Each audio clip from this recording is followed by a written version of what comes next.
everyone, a very warm welcome to all of you. Today is Monday. I am Drishti and welcome to your today's session of current affairs for polity and governance. I hope all of you had a very prosperous Diwali and enjoyed a lot. Now you guys have had a good break and I hope dobara se will get back on track. We'll study again with the same enthusiasm, actually with a bit more enthusiasm, and let's crack the paper this year, right? So today we are going to discuss a couple of important topics. Those were in news in the past couple of days related to polity and governance and are very important from your exams point of view for both prelims and mains, right? एक बार let's see the index, what all we are going to discuss today. So first topic we are going to discuss today is UCC. UCC is Uniform Civil Code. Uniform Civil Code का जो mention आता है, this is in Article 44 of the Constitution, right? Now Uniform Civil Code बहुत ज़्यादा debate में रहा है. Even Dr. B.R. Ambedkar wanted to push for it, but there were certain opposition related to it. So he had to tone down the way in which he was pushing for Uniform Civil Code, and before he could actually bring it into existence, he sadly passed away. His demise happened, and since then ये पूरा topic बीच में लटका हुआ है. Time and again uniform civil code का debate चालू रहता है, ठीक है. It comes up if anyhow कुछ भी टॉपिक निकल के आता है, यूनिफॉर्म सिविल कोड का डिबेट बार बार आता रहता है. So this is one of the very important topics from your exams point of view. Second topic that we are going to discuss is tussle between elected and appointed representative. So elected representative and appointed representative का जो पूरा ये case scenario आया है, this is in relation to in regard to your governor of Kerala, ठीक है. तो यहाँ पे elected representative हुए आपके governor and the appointed representative is your ministers and chief minister. Currently अगर आप देखो, a continuous tussle is going on between these two parties, right? Even if we talk about Delhi, ठीक है, Delhi का case we are not going to discuss right now, but the same tussle has been happening between Lieutenant Governor of Delhi and the Chief Minister and the Ministers of Delhi.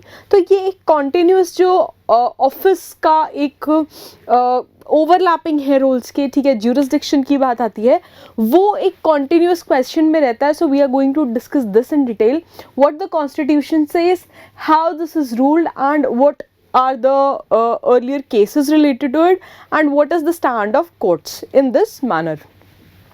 Now then third topic we are going to discuss is doctrine of res judicata, and ये एक बहुत important term है. See, पिछले कुछ सालों में if you see there has been evolving a trend in UPSC. आपसे one liner पूछा जाता है, there are options given and you have to answer, ठीक है. So ये छोटे छोटे topics जब आपके newspaper में आते हैं, so from there the questions are framed. So make a note of it, keep noting them down. ये आपके लक्ष्मीकांत में भी नहीं दिए हुए हैं. So this is the thing, then जब पेपर सामने आता है we feel like कि out of syllabus आ गया, we don't know कहाँ से आया. So this is an important term, this was in news, and ये कोर्ट के jurisdiction से related है. It's a Latin phrase.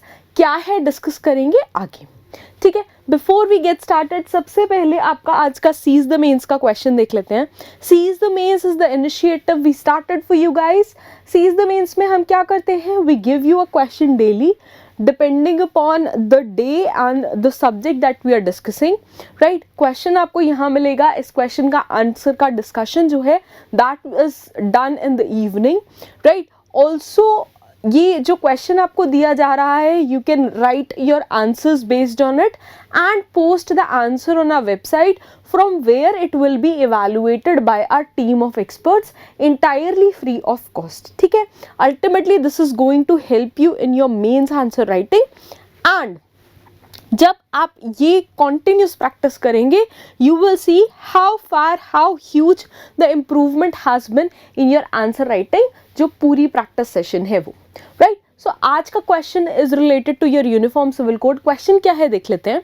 Now the desirability of a uniform civil code, again article 44 से related है of the Indian constitution.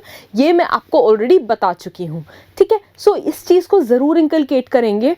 ना question क्या कहता है, the desirability of a uniform civil code is a consistent with the principles of equality, fairness and justice. ठीक है. Now ये आपका पहला स्टेटमेंट दिया हुआ है, इसके बेस्ड के ऊपर आपसे एक क्वेश्चन पूछा गया है. The question is, in the light of statement discuss issues associated with the implementation of uniform civil code. 15 marks का क्वेश्चन है, ठीक है. 15 मार्क्स का क्वेश्चन है, 250 वर्ड्स में you have to answer it. You have to discuss the issues. Equality, ठीक है, equality, fairness, justice के कंटेक्स्ट में क्या इश्यूज हैं, क्या निकल के आते हैं, ठीक है. A couple of points I'm going to discuss right now. A couple of points you can add from your side. And जो इसका पूरा डिस्कशन है वो आपको शाम को जो हमारा आंसर सेशन जाता है उसमें मिलेगा विद सुरभि मैम टेक्स, ठीक है. Now let's get started with the first topic for today. The first topic for today is Uniform Civil Code. Now Uniform Civil Code क्या कहता है, One Nation One Law की बात करते हैं. Now why this was a news? This was a news because Government of India ने again pitch करा है for Uniform Civil Code to the Supreme Court. And they have been arguing that different laws for different communities. For example, Hindus का जो पूरा wedding procedure है, that is that is governed by your Hindu Marriage Act of 1954. Similarly for Muslims there is Sharia law. Now the rules are not similar, इसलिए court के लिए if any case goes to court तो उसका decision court के लिए देना बहुत मुश्किल हो जाता है. So this is the reason why government itself is pushing for uniform civil code ताकि एक सिमेट्री आ सके and the interference in religions वाला जो पार्ट है उसको भी एड्रेस करा जा सके within well time frame. Now ये कहा जा रहा है डिफरेंट जो लॉज हैं they act as an affront to nation's unity. Nation की यूनिटी के लिए ये खतरा है, ठीक है. आगे की डिटेल्स क्या है इसमें वो देख लेते हैं. बैकग्राउंड अगर देखें, if we talk about the background of the same thing, Center has responded to petitions which have been continuously being filed in your Supreme Court and High Courts, where they have been continuously seeking for uniformity in the laws which have been governing matters of कौन-कौन से areas cover करे जाते हैं, matters of divorce, right, succession, ठीक है, succession means legal heir, ठीक है, and inheritance and adoption and guardianship for all irrespective of gender and religion, ठीक है. because most of the religions are ruled by patriarchy तो एक gender issue भी निकल के आता है यहाँ पे, women issue भी निकल के आता है. then inheritance में because patriarchy है, ठीक है, बहुत सारे rules आ चुके हैं where women have the equal share now but it is still being contended, still being contested in the courts. so central government has been pushing for a uniform law for everyone ताकि court के लिए भी decisions देने में easy रहे and even for the people there has to be a certain knowledge of law that this is the law pertaining to everyone and the law is the same for everyone. For example if you commit a murder, irrespective of your religion, irrespective of your race, irrespective of your caste, irrespective of anything and everything, if you commit a murder, you will be tried in the court of law with certain parameters, certain benchmarks, right? But अगर ये marriage की बात आती है, adoption की बात आती है, सक्सेशन की बात आती है, so because there are so many laws, यहाँ पे कंफ्यूजन निकल के आता है. नाउ हाउएवर हम बात करें, the government has not issued any direction yet to the legislature to enact upon uniform civil code. And ultimately this is the policy of legislature, this is the responsibility of legislature to elect representatives of people and to decide whether to enact a legislation or not in the same manner. Now अगर हम uniform civil code की बात करें तो there have been certain arguments in the favour of uniform civil code. क्या कहते हैं, पहला बोलते हैं this acts as an umbrella. Umbrella की बात कहाँ आती है, uniform civil code, it denotes the field of personal laws again दोबारा से एक बार देख लेते हैं कौन कौन से एरियाज कवर होते हैं. Marriage, divorce, maintenance, custody, guardianship of children, and also inheritance and succession along with your adoption. ये वाले सारे एरियाज कवर होते हैं. If we talk about the constitutional provisions regarding the same, तो आर्टिकल 44 जो है आपका, I've already told you article 44 of the DPSP, directive principles of the state policy जो है आपके, under part 4 of the constitution of India, they create an obligation upon the state. They create an obligation upon the state कि आप ऐसा law बनाएं जिससे कि एक यूनिटी बने, यूनिफॉर्मिटी बनी रहे देश में. Also there is a smooth process for the law to be similar, to be uniform for everyone. ठीक है. सो यूनिफॉर्म सिविल कोड का जो आर्ग्यूमेंट है वो यहाँ से बहुत स्ट्रॉन्ग निकल के आता है. Also this is being argued that अगर इस सेंस में यूसीसी को पुश करा जाता है तो it will be a game changer in the name of, in the case of national unity of the country. Now अगर हम स्टेट्स की बात करें तो Uttarakhand has come out as a shining example and they have formed an expert committee similarly इसी case के लिए to study जितने भी पर्सनल लॉज हैं and report on amendments to those laws for effective implementation of uniform civil code. So Uttarakhand ने देखो, इस छोटा सा स्टेट है, पहाड़ी स्टेट है, they have come out with a report with a committee and इसका रिपोर्ट बहुत जल्दी सबमिट होगा. नाउ अगर हम बात करें यूनिफॉर्म सिविल कोड का पर्पस क्या है, आर्टिकल 44 का पर्पस क्या है. सो दे वांट टू स्ट्रेंथन जो प्रियम्बुलर वर्ड आया है प्रियम्बल से. ठीक है. प्रियम्बल से आपका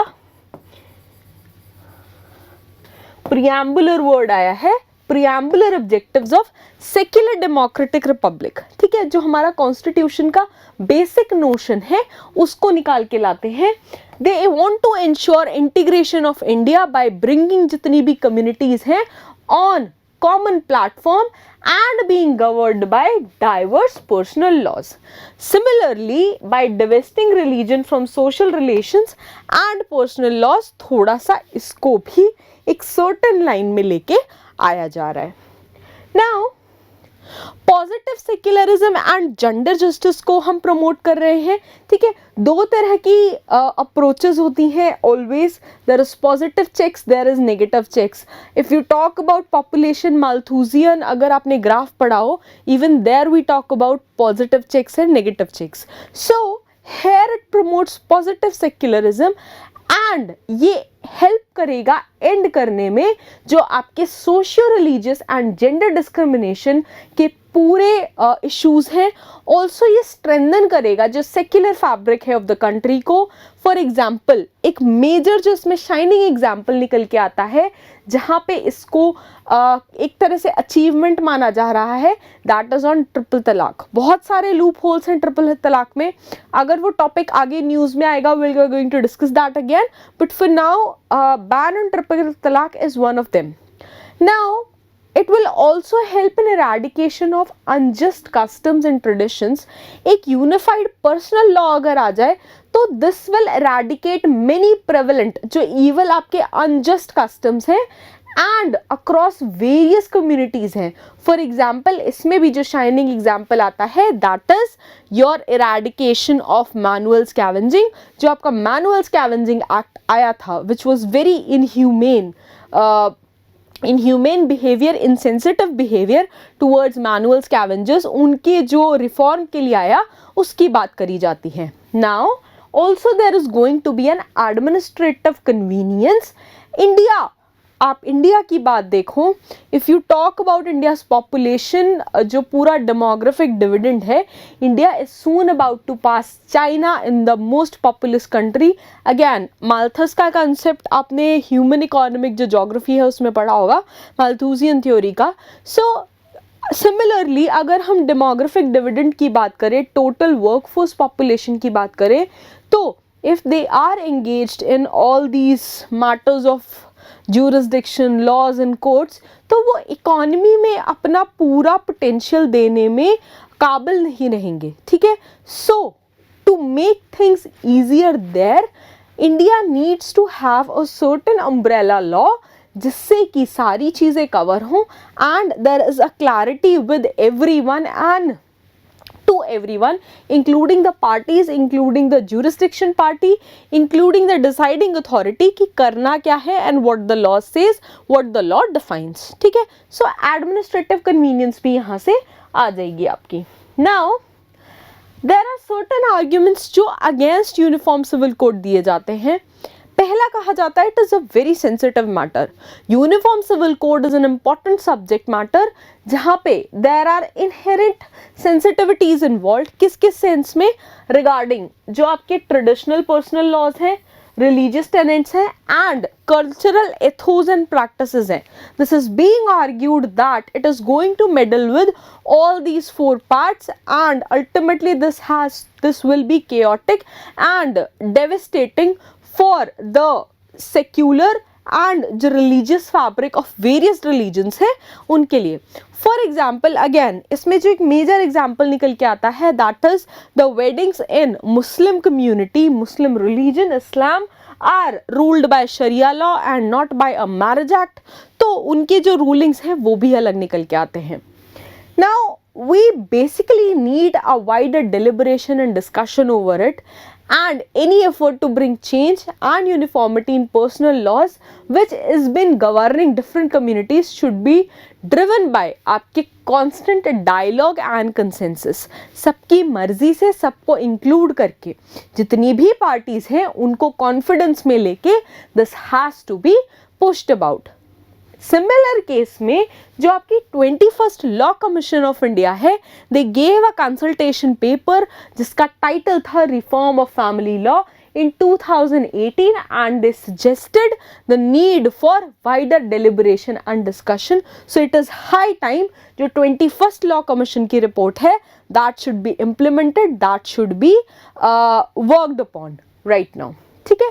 Now also इसमें एक मेजर इशू कहा जा रहा है, this will hamper syncretic culture. जो एक सिंक में रिलीजियस कल्चर है इंडिया का, ये उसको हैम्पर करेगा. Also, uniform civil code is being seen as the violation of fundamental rights and it would directly violate your Article 25 of the Indian Constitution, जिसमें state का कोई भी इंटरफेरेंस अलाउड नहीं है इन रिलीजियस अफेयर्स. सो एक ये मेजर आर्ग्यूमेंट दिया जा रहा है. Also this might lead to communal riots and communal unrest, right? Now if we talk about some other provisions which are related to uniform civil code, जो आपका 7th schedule of the constitution है, many matters which are pertaining to uniform civil code they are present in 5 of the concurrent lists. ठीक है, 2 list होती हैं, union list, state, sorry 3 list होती हैं, union list, state list and concurrent list. Now concurrent list में present है जिसमें आते हैं legislative jurisdiction in the both union and states and 7th schedule of the constitution में आते हैं. नाउ मुस्लिम पर्सनल जो आपका लॉ है, शरिया एप्लीकेशन एक्ट है ऑफ 1937, this covers matters of marriage, dowry, allowance, divorce, inheritance etcetera etcetera. बहुत सारे इसके अंदर अलग अलग टर्म्स हैं जिसमें हलाला बोला जाता है, ट्रिपल तलाक. There are an number of different sections जो आपके मुस्लिम पर्सनल लॉ है ऑफ 1937 है जिसके अंडर आता है and which are not in line with the marriage act that are prevalent for majority people in the country. ठीक है. Now Hindu Succession Act की बात करें of 1956, तो it was amended in 2005 to give daughters inheritance right in ancestral property. पहले patriarchy बहुत ज़्यादा prevalent थी, even now it is prevalent, but this was a welcoming decision from court side, जिसमें कि पहले शेयर जो रहता था that was only of your male heir, but अब वुमेन, ठीक है, the women also, the girls, the daughters have also been given the equal rights for ये जो आपका प्रॉपर्टी राइट्स है in the ancestral property. Again Hindu code bill की बात करें, so it was drafted by doctor B.R. Ambedkar and it was aimed at reforming Hindu laws जो हैं. Again they wanted to legalise divorce, opposing polygamy and they wanted to give inheritance जो rights थे to the daughters, but उस time due to heavy criticism and opposition for this code, he had to get it passed in 4 different laws, 4 different sections, and it was hoped कि आगे जाके जितनी बाकी सारी communities हैं उनके ऊपर भी ये लागू कर दिया जाएगा, but because of his sad demise this could not be processed further, and उसके बाद से ये पूरा issue वहीं का वहीं अटका हुआ है. Right now if issues तो हमने देख लिए, what can be done about it वो देख लेते हैं. Now सब्जेक्ट मैटर है जो of reform of family law in 2018. This was placed before 22nd law commission for consideration when chairman and members and जो उसके कमीशन के मेंबर्स हैं चेयरमैन दोनों अपॉइंट करे जाएंगे. ठीक है, सो एक ये मेजर 22nd लॉ कमीशन के आगे एक टास्क रहेगा how to resolve this issue. Now government side by side should also examine the commission report, submitted report है, एंड कंसल्टेड विद जितने भी स्टेक होल्डर्स हैं of various communities, and then come to a consensus about what needs to be done, what has to be done. Also, the possibility of codification of all the personal laws as suggested by the Law Commission should be considered ultimately to arrive at some principles where prioritizing equity over imposition of uniform civil code is done in India so that it becomes smooth and clear for everyone, administration, people, and brings a clarity over norms in the country as a whole. ठीक है, I hope this topic is clear. अगर आपको इस topic में doubt है please mention in comments. I'll try taking them up in next class. अब बढ़ते हैं अपने सेकेंड टॉपिक की तरफ. Now there has been a tussle going on between elected and appointed representative. News में क्यों था रिसेंटली, वैसे तो आप लोग न्यूज़ देखते होंगे but let me just repeat it. Now recently Kerala governor जो थे he has warned ministers of the state that he is going to remove them whosoever will try to lower the dignity of his office. इस पूरे issue को लेके काफ़ी ज़्यादा tussle चल रहा है and it has been in news. Now controversy की बात करें अगर लीगल स्टैंड क्या है, the constitution it does not give governor dictatorial powers to remove the ministers. ठीक है, जो सेट ऑफ मिनिस्टर्स है it serves as the at the pleasure of the governor, but governor can not remove ministers if the government is in majority in the state. ठीक है, ये एक standard law है, आपने बेसिक पॉलिटी में पढ़ा होगा ये.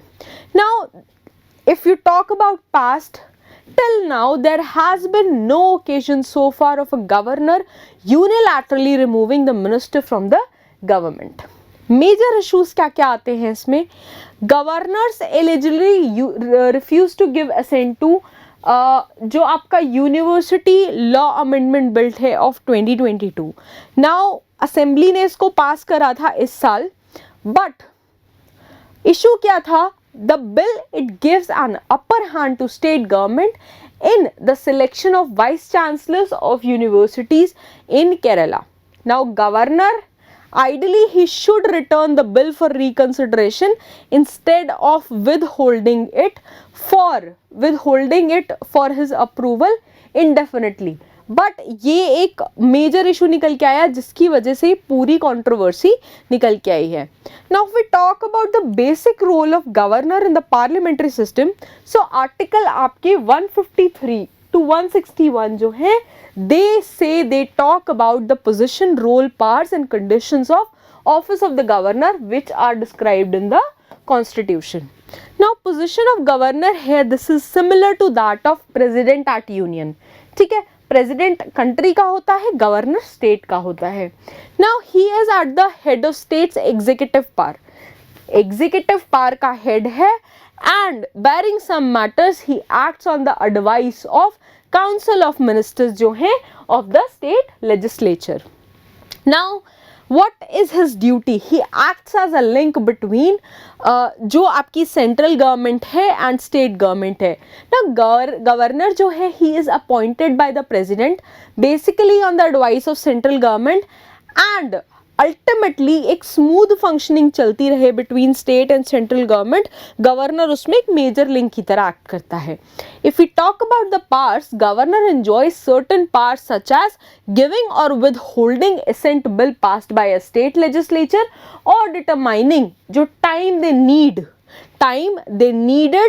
Need for a party to prove its majority.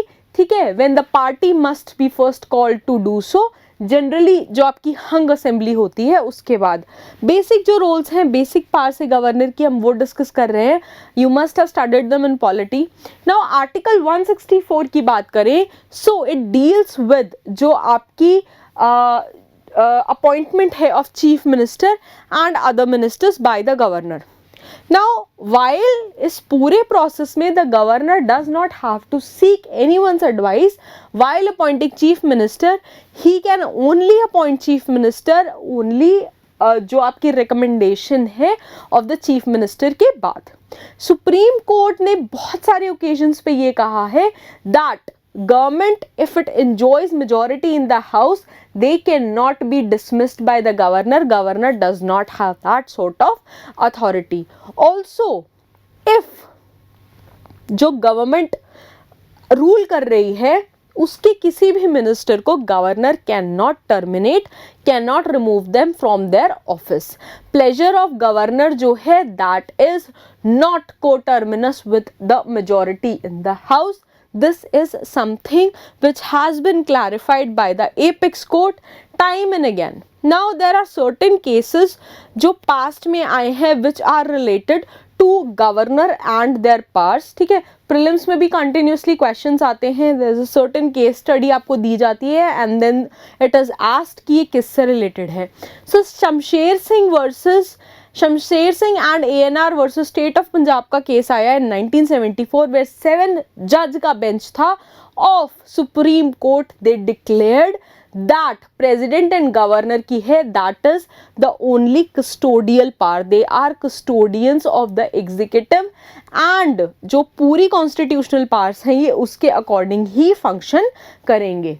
Now similarly there was another case.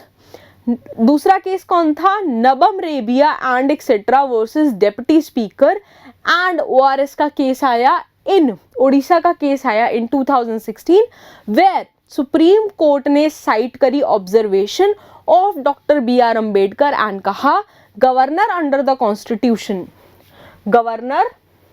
under the constitution has no function which he can discharge by himself. No function at all. इसको 2 बार repeat करा गया. He has no functions, he has certain duties to perform and his only duties is that house will do well to bear this in mind and distinction that governor cannot interfere in the matter of ministers how it functions. Now अगर हम बात करें what does the pleasure of governor mean, this does not mean governor has the right to dismiss chief minister or ministers at will. Governor can have his pleasure as long as government जो है it enjoys majority in the house. Governor can withhold or withdraw his pleasure only when जो government की majority है वो आप prove नहीं कर पा रहे हो, when there are certain crisis with the majority ruling party in the state. ठीक है, only at that particular of time governor का जो प्लेजर है it comes into play and he can dismiss the government. Suggestions की बात करें अगर इस पूरे केस में व्हाट कैन बी डन, अगर आंसर राइटिंग आती है तो you always have to put in this suggestion thing. So national commission ने रिव्यू करा था. Now review of the working constitution करा गया था. There was a whole committee which was appointed by the Atal Bihari Vajpayee government in 2000 and they recommended certain significant changes in selection of governors. क्या recommend करा?